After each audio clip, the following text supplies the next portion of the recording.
Bismillahirrahmanirrahim. Assalamualaikum warahmatullahi wabarakatuh. Alhamdulillahi rabbil alamin. Wa bihi nasta'inu ala umuri dunya waddin. Wa sallallahu ala nabiyyina wa sayyidina Muhammadin wa ala alihi wa sahbihi ajma'in. Amma ba'd. Kita panjatkan puja dan puji syukur kehadirat Allah Subhanahu wa taala. Pada kesempatan yang berbahagia kali ini, tanggal 24 Dzulqa'dah 1439 Hijriah atau yang bertepatan dengan tanggal 6 Agustus 2018, kita masih kembali diberi kekuatan, kesehatan, hidayah serta taufik dari Allah Jalla wa Ala, sehingga kita bisa kembali menghadiri pengajian rutin Senin pagi di Pondok Pesantren Tunas Ilmu di Desa Kedung Buluh, Purbalingga ini. Kita berharap semoga Allah Subhanahu wa taala berkenan untuk melimpahkan kepada kita semuanya ilmu yang bermanfaat, sehingga bisa kita amalkan sebagai bekal untuk menghadap kepada Allah Jalla wa'ala. Amin. Salawat dan salam semoga senantiasa tercurahkan kepada junjungan kita Nabi besar Muhammad sallallahu alaihi wasallam, kepada keluarganya, sahabatnya, dan umatnya yang setia mengikuti tuntunannya hingga akhir nanti. Para hadirin dan hadirat sekalian yang kami hormati, dan juga segenap pendengar Radio Insani 88.8 FM di Purbalingga, Purwokerto, Banjarnegara, Cilacap, Wonosobo, Kebumen dan sekitarnya. Para pendengar Radio Bas FM di Surabaya dan sekitarnya, radio kita di Cirebon dan sekitarnya, Radio Al-Hikmah di Banyuwangi dan sekitarnya. Juga para pemirsa Roja TV dan Yufi TV yang mudah-mudahan senantiasa dirahmati oleh Allah Azza wa Jalla. Alhamdulillah, kita masih melanjutkan pembahasan tentang fikih doa dan zikir. Kali ini memasuki silsilah nomor 139 dengan tema mengawali doa dengan sholawat. Mengawali doa dengan apa? Sholawat. Tidak ada di antara kita yang tidak menginginkan doanya dikabulkan. Pasti masing-masing dari kita atau rata-rata kita ingin supaya doanya dikabulkan. Namun sekedar punya keinginan saja itu nggak cukup. Seperti misalnya, saya pengen punya anak yang soleh dan solehah. Sekedar punya keinginan saja itu tidak cukup. Saya pengen masuk surga. Sekedar punya keinginan saja tidak cukup. Saya pengen husnul khatimah. Sekedar punya keinginan saja tidak cukup. Akan tetapi keinginan itu harus diiringi dengan langkah yang nyata. Kalau orang pengen doanya dikabulkan, ya apa yang sudah dilakukan supaya doanya dikabulkan? Dan di antara yang perlu untuk kita wujudkan, yang perlu untuk kita realisasikan agar doa-doa kita dikabulkan adalah memperhatikan adab. Memperhatikan apa? Adab dalam berdoa. Memperhatikan etika di dalam berdoa. Dan etika dalam berdoa banyak. Kemarin kita sudah bahas salah satunya, yaitu mengawali doa dengan pujian kepada Allah Azza wa Jalla. Nah, di antara etika yang harus diperhatikan juga dalam berdoa adalah mengawali doa dengan membaca sholawat. Membaca apa? Sholawat. Sholawat kepada siapa? Sholawat kepada Nabi kita Muhammad sallallahu alaihi wasallam. Jadi setelah kita memuji Allah Azza wa Jalla, kemudian kita bersolawat kepada Nabi kita Muhammad sallallahu alaihi wasallam, baru setelah itu kita berdoa. Makanya pada hadis yang lalu, pada pertemuan sebelumnya kita sampaikan ada seorang berdoa, ya, kedengaran oleh Nabi SAW, tidak ada awalan pujian, tidak ada awalan solawat kepada Nabi SAW, langsung Nabi kita SAW berkomentar, ajilah hadza. Orang ini tergesa-gesa. Orang ini terburu-buru. Jadi kalau memang mau berdoa, jangan ujuk-ujuk langsung Ya Allah, aku minta anu. Ya. Ini kurang beretika. Lawang kita sama manusia saja menjaga etika, masa dengan Allah tidak menjaga etika? Kalau seandainya manusia itu perlu dietikani, ya tentu Allah lebih perlu untuk dietikani. Kalau kita menjaga adab dengan manusia, mestinya kita harus lebih menjaga adab kepada siapa? Kepada Allah Subhanahu wa ta'ala.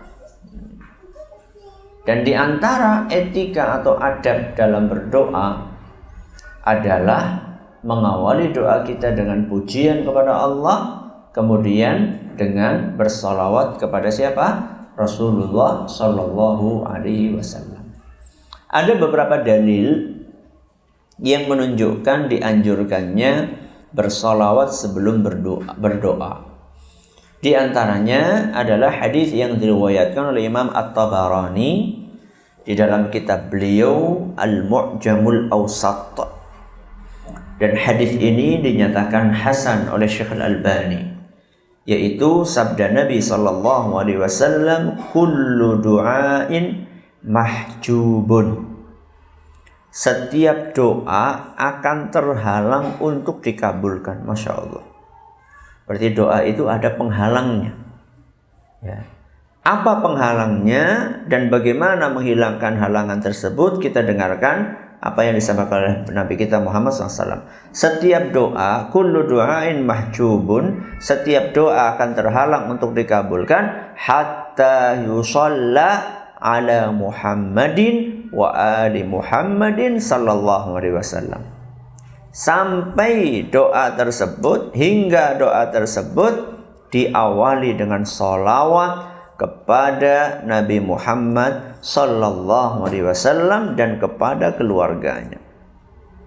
Jadi yang namanya doa itu tidak ujuk-ujuk akan dikabulkan. Terserah Allah. Yang membuat doa ini terhalang dengan tidak bersolawat ya Allah Subhanahu wa ta'ala. Ya terserah Allah. Mau membuat syarat apa, mau membuat penghalang apa, karena yang akan mengabulkan adalah Allah Subhanahu wa ta'ala. Dan kita sebagai manusia nggak bisa protes. Seperti kita akan misalnya mendaftar ke sebuah perusahaan. Ternyata di perusahaan itu membuat syarat 1, 2, 3, 4. Misalnya syaratnya tingginya harus sekian. Kemudian umurnya harus sekian. Ya. Lalu harus punya pengalaman ini dan itu. Ya terserah perusahaannya toh.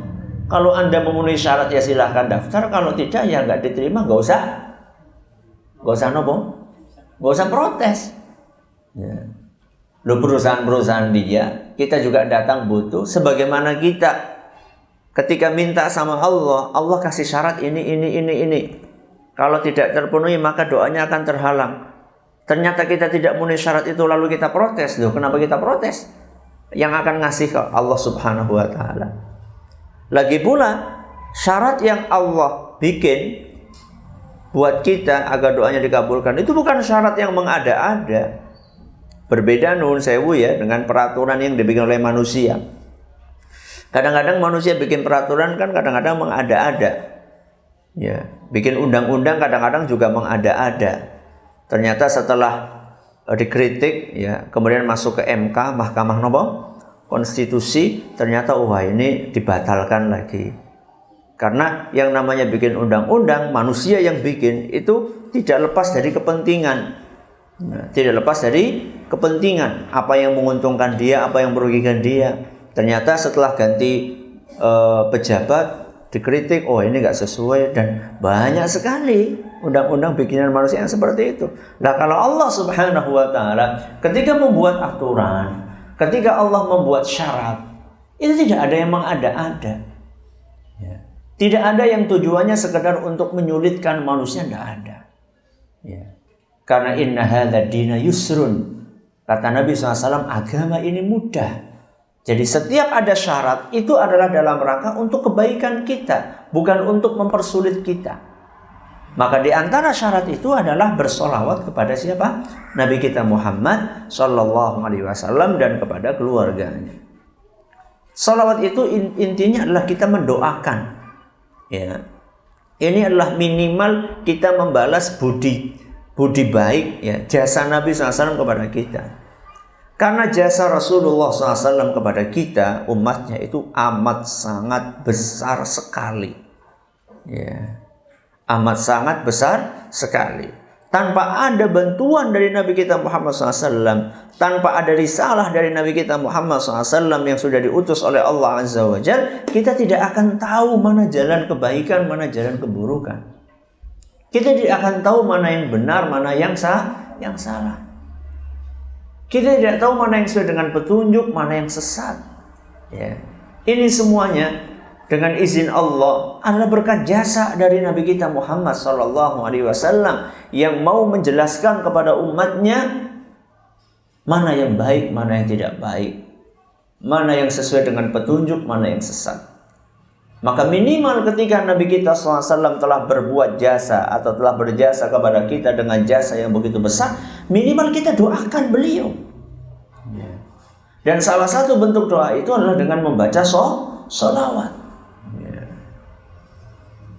Makanya wajar seandainya kemudian doa-doa yang dipanjatkan oleh umatnya Nabi Muhammad SAW itu tidak akan dikabulkan kalau tidak diawali dengan apa? Sholawat. Ya. Apa maksudnya terhalang? Ya, maksudnya terhalang dijelaskan oleh sahabat Nabi SAW, yaitu Umar bin Khattab radhiyallahu anhu. Umar bin Khattab itu khalifah nomor berapa? Nomor berapa? Umar bin Khattab khalifah nomor berapa? Nomor 2. Ya, nomor satunya siapa? Abu Bakar As-Siddiq. Nomor 2 siapa?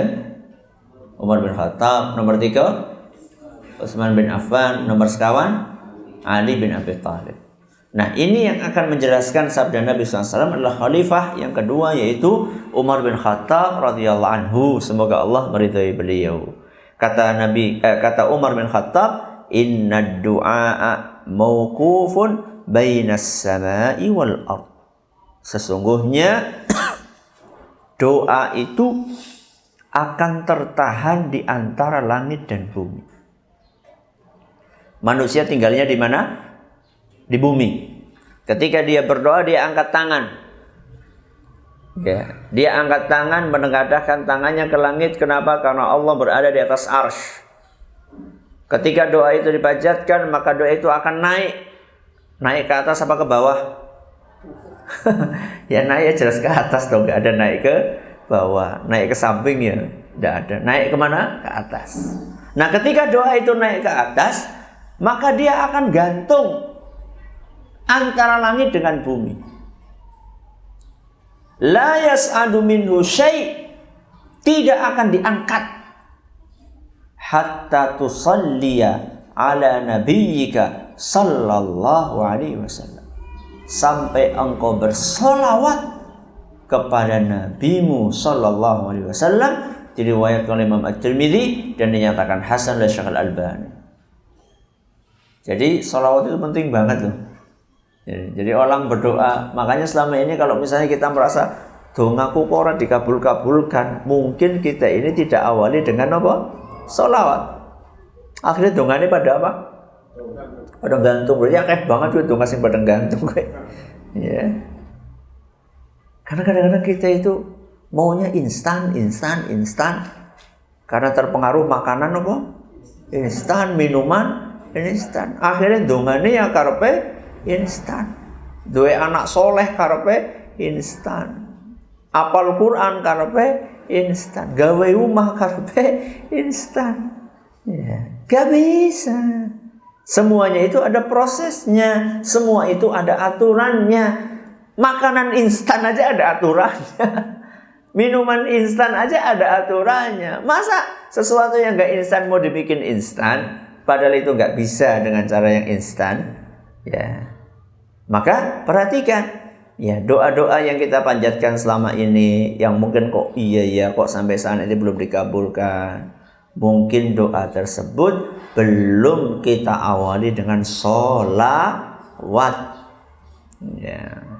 Sehingga doanya gantung di antara langit dengan apa? Dengan bumi.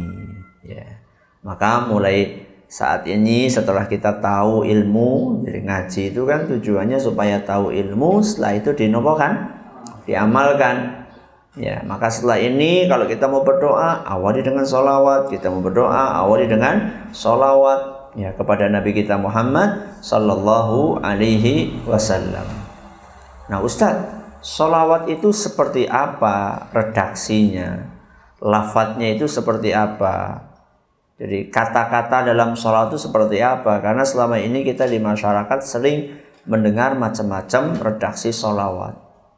Ya, kalau memang ada beberapa alternatif bacaan sholawat, maka tentunya untuk mengetahui ini yang paling baik, ini yang baik atau tidak, itu adalah kita teliti dari sholawat-sholawat yang ada itu, mana yang diajarkan langsung oleh Nabi kita Muhammad Sallallahu Alaihi Wasallam.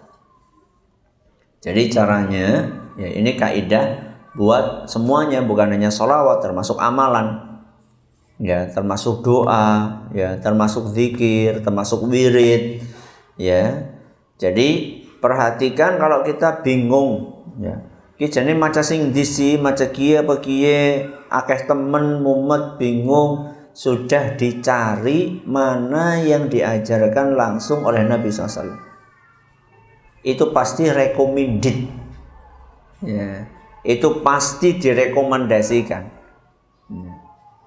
Makanya kalau kita bingung ini sholawatnya sing ndi apa sing sudah kita cari mana yang diajarkan sama Rasulullah SAW, mana yang beliau Sallallahu Alaihi Wasallam ajarkan kepada para sahabatnya, itulah yang terbaik. Fa inna khairal hadi hadiyu Muhammadin Sallallahu Alaihi Wasallam. Sebaik-baik aturan, sebaik-baik petunjuk adalah petunjuknya siapa? Nabi kita Muhammad Sallallahu Alaihi Wasallam. Dan ternyata ketika kita teliti, kita lihat hadis-hadis Rasul SAW, kita temukan ada beberapa redaksi yang diajarkan oleh beliau SAW. Salah satunya yang paling terkenal adalah yang dinamai, yang diistilahkan dengan sholawat Ibrahimiyah. Apa Bapak Ibu namanya? Sholawat Ibrahimiyah. Kenapa kok namanya Ibrahimiyah? Karena di situ disebutkan nama sinten? Nabi Ibrahim. Dan ini sholawat alhamdulillah rata-rata dari kita insya Allah sudah hafal. Kenapa? Karena itu rutin kita baca. Ya. Kapan kita bacanya? Di dalam sholat-sholat kita saat membaca tasyahud. Sehingga kita nggak perlu kesulitan, ya, untuk menghafalnya. Sudah ada sholawatnya. Setiap hari kita baca. Tinggal kita alihkan membacanya itu sebelum doa salah satunya. Tasyahudnya tetap baca. Nanti ketika doa kita juga awali doa kita dengan membaca sholawat kepada Nabi kita Muhammad Sallallahu Alaihi Wasallam. Hadisnya sahih riwayat Bukhari dari seorang sahabat Nabi SAW namanya Ka'ab bin Ujrah radhiyallahu anhu. Sinten namanya? Ka'ab bin Ujrah radhiyallahu anhu. Semoga Allah meridhai beliau. Beliau bercerita, sa'alna Rasulullah sallallahu alaihi wasallam. Pada suatu hari kami bertanya kepada Rasulullah sallallahu alaihi wasallam. Jadi kalau tidak tahu itu jangan malu untuk bertanya. Malu bertanya sesat di jalan. Ya. Dan kalau tanya juga jangan asal-asalan. Fas'alu ahlan dzikri in kuntum la ta'lamun. Tanyakan kepada ahlinya. Tanyakan kepada ulama kalau kalian tidak tahu. Ya. Maka sekarang kalau kita tidak tahu, tanya kepada orang yang kita anggap lebih tahu. Ya. Apalagi kalau yang ditanyakanlah masalah agama. Kalau masalah agama kita harus lebih hati-hati lagi. Masalah dunia saja kita hati-hati, masa masalah agama tidak hati-hati? Jangan. Ya. Maka Ka'ab bin Ujrah ngajarin kita bagaimana seharusnya kita bertanya dan kepada siapa kita bertanya. Ka'ab bin Ujrah saat itu bertanya kepada Nabi SAW karena beliau masih hidup. Ketika Rasulullah SAW wafat, maka orang-orang bertanya kepada para sahabat. Ya, ketika para sahabat wafat, mereka bertanya kepada para tabi'in, murid-muridnya sahabat. Ketika para tabi'in meninggal dunia, maka orang-orang bertanya kepada tabi'ut tabi'in, murid-muridnya tabi'in. Nah, ketika murid-muridnya tabi'in pada meninggal dunia, kepada siapa? Kepada para ulama. Ya. Kepada para ulama, karena al-ulama'u warasatul anbiya. Nabi itu adalah pewarisnya para ulama itu pewarisnya para nabi. Apa isi pertanyaannya Ka'ab? Ya Rasulullah, kaifas salatu alaikum ahlal bait. Wahai Rasul, bagaimana sebenarnya cara bersalawat kepada engkau dan kepada keluargamu? Ahlul bait itulah artinya keluarganya siapa?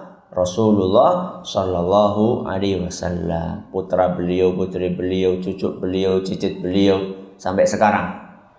Ya, sampai sekarang masih ada keluarga Nabi kita Muhammad Sallallahu Alaihi Wasallam.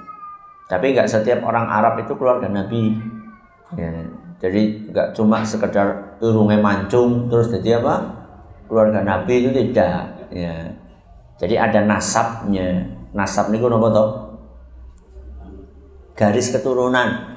Kiramane sapa, bae sapa, terus buyute sapa, ya itu namanya nasab. Ya. Nah kalau dia punya bukti nasab sampai kepada Nabi SAW, ya berarti ya dia keluarganya siapa? Nabi kita Muhammad Sallallahu Alaihi Wasallam. Kalau ternyata dia nggak punya bukti itu, ya diragukan klaim dia. Maka dia bertanya, Ka'ab bin Ujrah bertanya kepada Nabi SAW, kaifas salatu alaikum ahlal bait. Bagaimana cara bersalawat untuk kalian, ya, yakni untuk Rasulullah SAW dan untuk keluarga beliau. Kemudian kata Ka'ab, fa innallaha qad 'allamana kaifa nusallimu alaikum. Allah sebenarnya sudah ajari kami bagaimana cara mengucapkan salam. Cara mengucapkan salam sudah diajarin sama Allah. Nah sekarang kami tinggal pengen tahu cara sholawat seperti apa. Jadi para sahabat itu kalau tidak tahu sesuatu tanya kepada ahlinya. Maka ketika Nabi SAW mendapatkan pertanyaan seperti itu, Nabi SAW pun mengatakan, Kulu, ucapkanlah. Apa sholawat redaksinya? Allahumma salli ala Muhammadin wa ala ali Muhammad kama sallaita ala Ibrahim wa ala ali Ibrahim innaka Hamidum Majid. Sampun apa dereng? Sampun. Alhamdulillah. Nek dereng berarti kayaknya sholat apa ora gue. Apa bunyinya? Allahumma salli ala Muhammad wa ala ali Muhammad kama sallaita ala Ibrahim wa ala ali Ibrahim innaka Hamidum Majid. Terus apa? Allahumma barik ala Muhammad wa ala ali Muhammad kama barakta ala Ibrahim wa ala ali Ibrahim innaka Hamidum Majid. Apa artinya Ustaz? Allahumma ya Allah, sholli ala Muhammad, limpahkanlah sholawat kepadamu Muhammad, wa ala ali Muhammad, dan juga kepada keluarganya Muhammad. Kama shallaita ala Ibrahim wa ala ali Ibrahim, sebagaimana engkau telah melimpahkan sholawat kepada Ibrahim dan kepada keluarganya Ibrahim, innaka Hamidum Majid, sesungguhnya engkau maha terpuji lagi maha mulia. Inilah kenapa namanya Ibrahimiyah, karena di dalamnya disebutkan nama Nabi Ibrahim. Selanjutnya Allahumma barik ala Muhammad, ya Allah berkahilah Muhammad wa ala ali Muhammad, dan juga keluarga Muhammad. Kama barakta ala Ibrahim, sebagaimana engkau telah berkahi Ibrahim, wa ala ali Ibrahim dan keluarga Ibrahim innaka Hamidum Majid, sesungguhnya engkau maha terpuji lagi maha mulia. Hadis riwayat Bukhari. Jadi kalau mau doa baca salawat ini terlebih dahulu. Salawat namanya salawat apa? Ibrahimiyah. Insya Allah ini salawat yang paling afdal karena diajarkan oleh Nabi kita Muhammad Sallallahu Alaihi Wasallam. Mudah-mudahan bermanfaat buat kita semuanya. Silakan kalau ada yang mau bertanya bisa disampaikan pertanyaannya. Wallahu a'lam bishawab. Jazakallahu khairan Ustaz atas materinya pada hari ini. Anak akan membacakan beberapa pertanyaan dari pendengar yang tadi. Yang pertama dari Ibnu Adam di Karangpayan. Bismillah, Assalamualaikum Ustaz. Waalaikumsalam warahmatullahi wabarakatuh. Anak mau bertanya tentang penggunaan kata sayyidina dalam salawat dan salat. Jazakallahu khairan. Assalamualaikum warahmatullahi wabarakatuh. Waalaikumsalam warahmatullahi wabarakatuh. Bolehkah penggunaan kata sayyidina? Pertama, Nabi kita SAW adalah sayyiduna. Ini yang harus kita pahami. Sayyid itu artinya pemimpin, ya. Sayyid itu artinya adalah teladan. Sayyid itu artinya adalah pemuka. Nah, Nabi adalah pemuka kita, pemimpin kita, teladan kita. Makanya beliau SAW pernah bersabda, Ana sayyidu waladi Adam wala fakhr. Nabi kita SAW pernah bersabda, aku adalah pemimpin anak Adam. Jadi Nabi kita adalah pemimpin seluruh manusia. Wala fakhr. Kata Nabi SAW, aku sampaikan ini bukan karena aku ingin menyombongkan diri. Tapi beliau menyampaikan ini dalam rangka untuk ngasih tahu kepada kita semuanya bahwa beliau adalah pemimpinnya manusia semuanya. Sehingga apakah Nabi kita sayyid? Ya jelas. Nabi kita adalah sayyid. Nabi kita adalah pemimpin, pemuka, ya, teladan, ya, buat kita semuanya.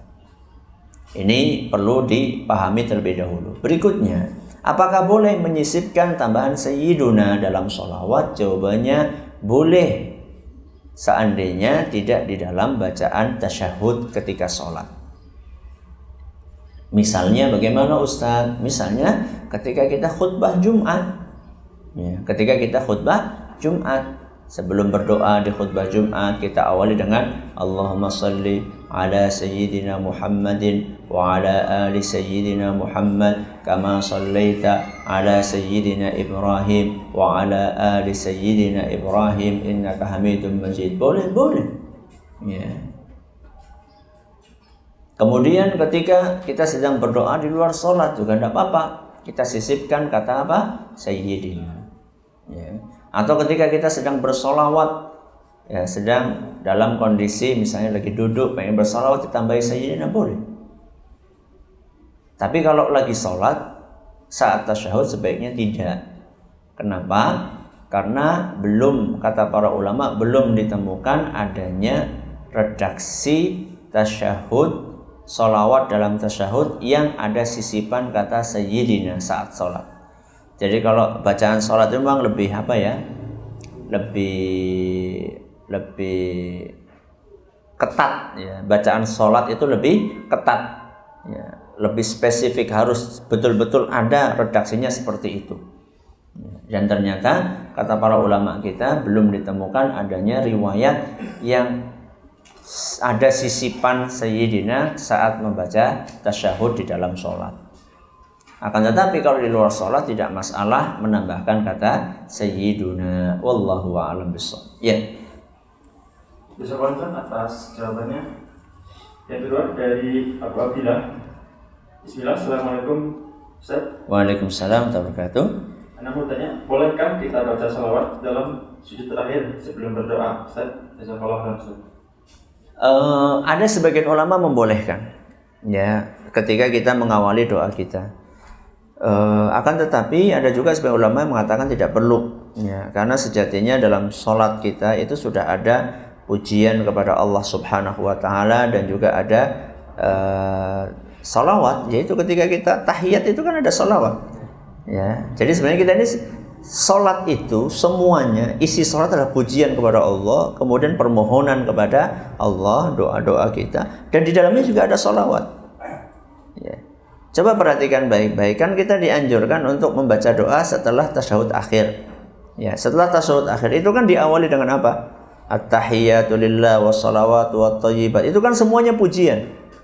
Kemudian setelah itu ada Allahumma salli ala Muhammad wa ala ali Muhammad. Itu sholawat. Berarti kan sudah lengkap. Tinggal apa? Tinggal berdoa.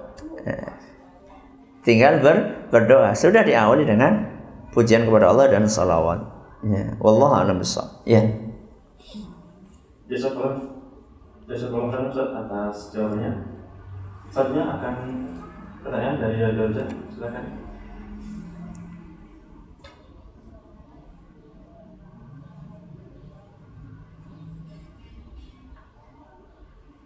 Ya, silakan dari pendengar Radio Roja bisa disampaikan pertanyaannya.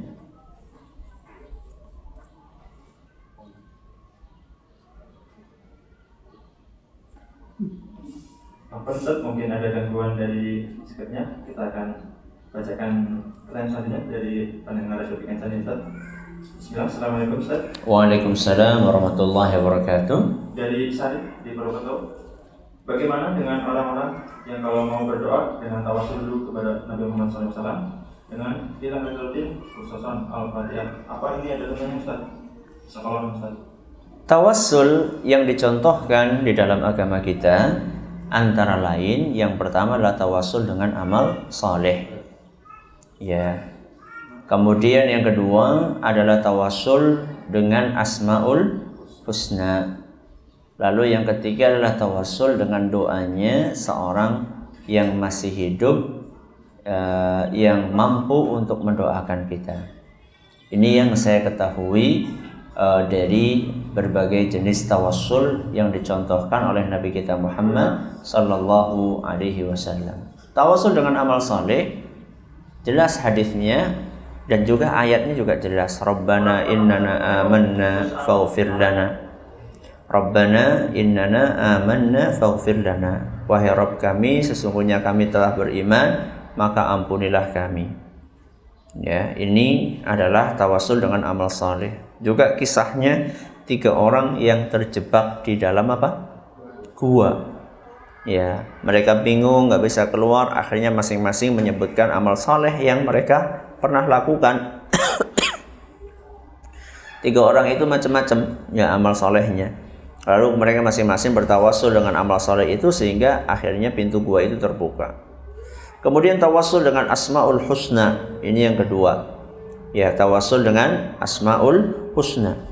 Tawassul dengan asmaul husna, nama-nama Allah yang mulia. Ini contohnya banyak banget. Antara lain adalah apa yang ada dalam surat Al-Fatihah. Dalam surat Al-Fatihah. Dalam surat Al-Fatihah ada doa yang bunyinya ihdinas siratal mustaqim. Itu ayat nomor 5. Ya, ada doa. Ayat nomor 1 sampai nomor 4 isinya adalah pujian. Ya, terutama ayat 1 sampai ayat ketiga. Alhamdulillahirabbil alamin. Terus napa? Ar-Rahmanir Rahim. Terus Maliki Yaumiddin. Perhatikan, Alhamdulillahi Rabbil Alamin. Ini kan asmaul husna. Allah Rabbul Alamin. Terus ada Ar-Rahman Ar-Rahim. Itu juga asmaul husna. Maliki Yaumiddin. Itu juga asmaul husna. Lihat bagaimana sebelum ihdinas siratal mustaqim diawali dulu dengan asmaul husna. Inilah tawassul. Tawassul dengan asmaul husna. Kemudian yang ketiga tawassul dengan doanya orang yang saleh. Ya, seperti kejadian di zaman Nabi SAW ketika para sahabat mengalami musim paceklik, maka mereka pun datang kepada Nabi SAW meminta bantuannya agar Nabi SAW berkenan untuk berdoa kepada Allah, minta hujan, dan ternyata akhirnya diturunkan hujan. Apakah para sahabat bisa berdoa? Bisa. Cuman saat itu ada Nabi SAW yang lebih mulia, mereka minta kepada Nabi SAW untuk mendoakan. Nabi SAW masih hidup, mampu untuk mendoakan, maka beliau pun mendoakan para sahabatnya agar dikaruniai hujan dan ternyata Allah turunkan hujan. Ini 3 jenis tawassul yang kami ketahui ada tuntunannya. Adapun selain itu kami belum mengetahui dalil sahih yang melandasinya. Wallahu a'lam bishawab. Ya. Jazakallahu khairan Ustaz. Akan kita dengarkan pertanyaan dari Raja. Silakan.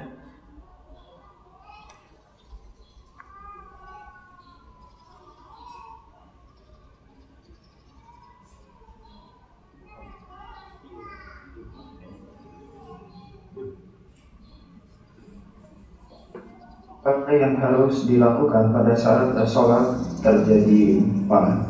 Apakah tetap melanjutkan sholat atau keluar dari masjid untuk menyelamatkan diri? Mohon nasihat dari Ustaz.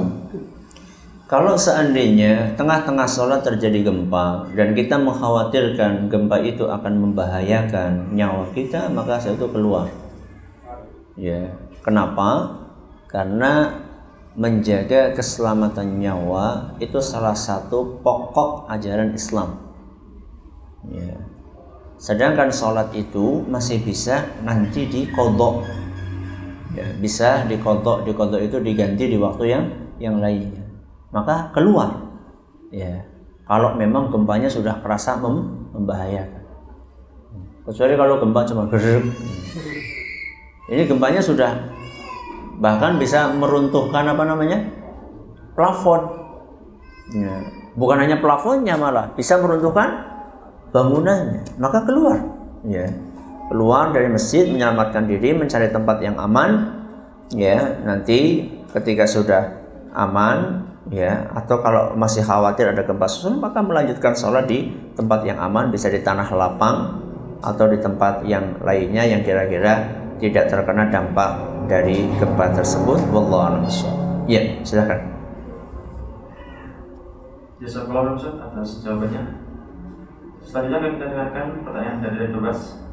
Silakan. Baik, terima kasih kesempatan yang diberikan pada kami Radio Bas FM. Pertanyaan kami bacakan dari nomor 23890 dari kalimat yang ada di Kudus. Assalamualaikum warahmatullahi wabarakatuh, Ustaz. Waalaikumsalam warahmatullahi wabarakatuh. Ustaz, bagaimana cara berdoa di saat sujud sholat? Apa juga harus diawali dengan memuji Allah dan berselawat terlebih dahulu? Silakan. Tadi sudah dijawab, ya. Jadi boleh diawali menurut sebagian ulama, dan tidak mengapa karena salawat itu isinya adalah pujian dan juga salawat kepada Nabi kita Muhammad Sallallahu Alaihi Wasallam. Ya, silakan.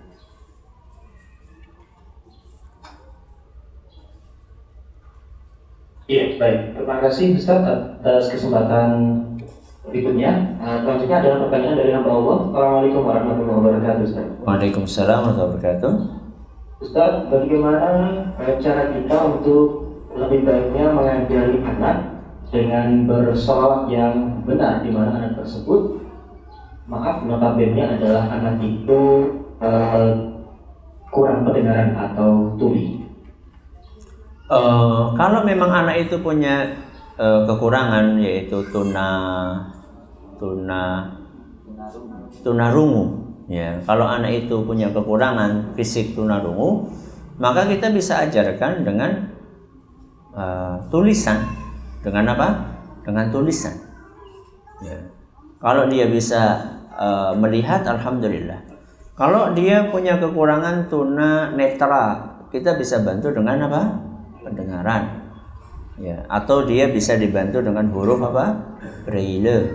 Ya. Intinya semampu yang bisa kita berikan kepada anak tersebut. Ya, kalau dia kekurangan dalam sisi pendengaran, maka kita manfaatkan penglihatan. Kalau dia kurang sisi penglihatan, kita manfaatkan pendengaran atau indera meraba dia. Ya, intinya kita berusaha semaksimal mungkin bagaimana anak itu bisa menjalankan ajaran Islam. Ya, silakan. Ya, jazakallahu Ustaz. Sudah pertanyaan dari semuanya, Ustaz. Ya.